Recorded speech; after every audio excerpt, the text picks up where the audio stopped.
আসসালামু আলাইকুম। এশিয়া কাপে এখন পর্যন্ত বাংলাদেশের সেরা সাফল্য বলতে বাংলাদেশ কিন্তু ৩ বার ফাইনাল খেলেছে। আপনারা সকলেই জানেন যে ২০১২ সালে কিন্তু বাংলাদেশ ১ম এশিয়ার ফাইনালে খেলার সুযোগ পায়।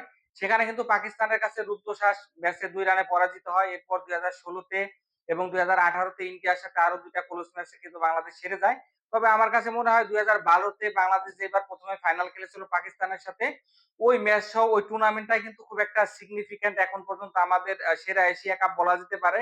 কারণ ওইবার কিন্তু আমরা ইন্ডিয়া এবং শ্রীলঙ্কাকে হারিয়ে ১ম বারের মতো ফাইনাল খেলি এবং ফাইনালে কিন্তু ওই ম্যাচটা আমরা জিততেই পারতাম। আপনারা সকলেই জানেন যে ওই ম্যাচে কিন্তু আইজাজ সীমার লাস্ট ওভারে কিন্তু বাংলাদেশ প্রায় জিতেই যাচ্ছিল। যেখানে কিন্তু লাস্ট ওভারে মাত্র ৮ রান প্রয়োজন হয়। মাহমুদুল্লাহ রিয়াদ কিন্তু ওইখানে যদি ওই বলটাতে ডাবল নিতে পারতেন বাংলাদেশ কিন্তু ম্যাচটা জিতে যেত। কিন্তু আইজাজ সীমা কিন্তু তাকে আটকে রেখেছিল কিছুটা। ওইটা নিয়ে কিন্তু অনেক কন্ট্রোভার্সি হয়েছিল। পরে আব্দুল রাজ্জাক কিন্তু একটা স্কুপ শট দিয়ে বোল্ড আউট হয়ে যায়। যদি ওই শটটা প্রপার লাগতো তাহলে কিন্তু ওইটা ৪ হয়ে গেলে বাংলাদেশ কিন্তু এশিয়া কাপ ১ম বারের মতো জিততে পারত। যাই হোক ওইটা আর হয়নি। কিন্তু ওই টুর্নামেন্টে বাংলাদেশ যে ব্র্যান্ড অফ ক্রিকেট খেলেছে এটা আসলে আমার কাছে মনে হয় ওই টুর্নামেন্টের পরই বাংলাদেশ ক্রিকেটের প্রতি আমাদের যে ফ্যানদের আরো ইমেজটা বেশি লেগেছে। কারণ ওই টুর্নামেন্টের আগে কিন্তু আমরা ধারাবাহিকভাবে জিততে পারতাম না কিংবা বড় টুর্নামেন্টে আমাদের তেমন কোনো সাফল্য ছিল না। কিন্তু ওই এশিয়া কাপে কিন্তু মিরপুরে স্টেডিয়াম হয়েছিল এবং অনেক ক্রাউড কিন্তু আমাদের ফেভারে ছিল এবং বাংলাদেশ ১ম ম্যাচে কিন্তু পাকিস্তানের সাথে ক্লোজ হেরে যায়। ওই ম্যাচটাও কিন্তু বাংলাদেশ জিততেই পারত। ৩৫ বলে ৩৬ রান লাগতো। এরকম একটা ইকুয়েশন হাতে ৫ উইকেট ছিল। সামহাউ ওমর গুলের এক ওভারে কিন্তু নাসির হোসেন বোল্ড আউট হয়ে গেলে কিন্তু ম্যাচটা বাংলাদেশ হেরে যায় এরপরে। এরপরে কিন্তু ইন্ডিয়াকে এবং শ্রীলঙ্কাকে পরপর ২ ম্যাচে কিন্তু বাংলাদেশ হারিয়ে দেয় এবং ইন্ডিয়াকে যে ম্যাচে বাংলাদেশ হারিয়ে দেয় ওইটা কিন্তু শচীন টেন্ডুলকারের আ আ শততম আ টেস্টে শততম কিন্তু এখানে সেঞ্চুরি রেকর্ডটা ছিল ওই ম্যাচে এবং ওই ম্যাচ কিন্তু আনফরচুনেটলি ইন্ডিয়া হেরে যায়। এজন্য ইন্ডিয়ার ফ্যানরা কিন্তু ওই ম্যাচটা চাইলেও ভুলতে পারবে না।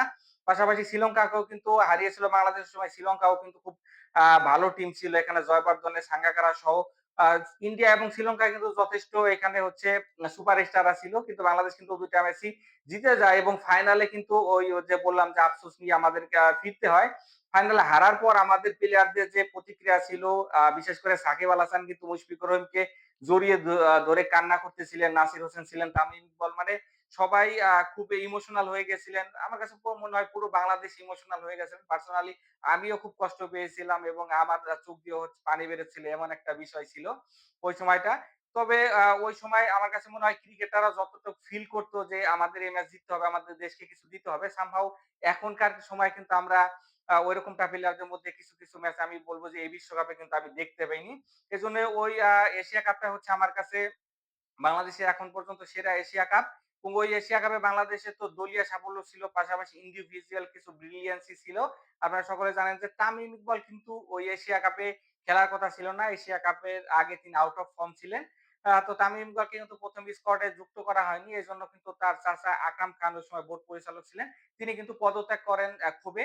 পরবর্তীতে এখানে গভর্নমেন্টের হচ্ছে আ আ হস্তক্ষেপে তামিম ইকবালকে ফিরিয়ে আনা হয় এবং আকরাম খানও বোর্ডে ফিরে আসেন।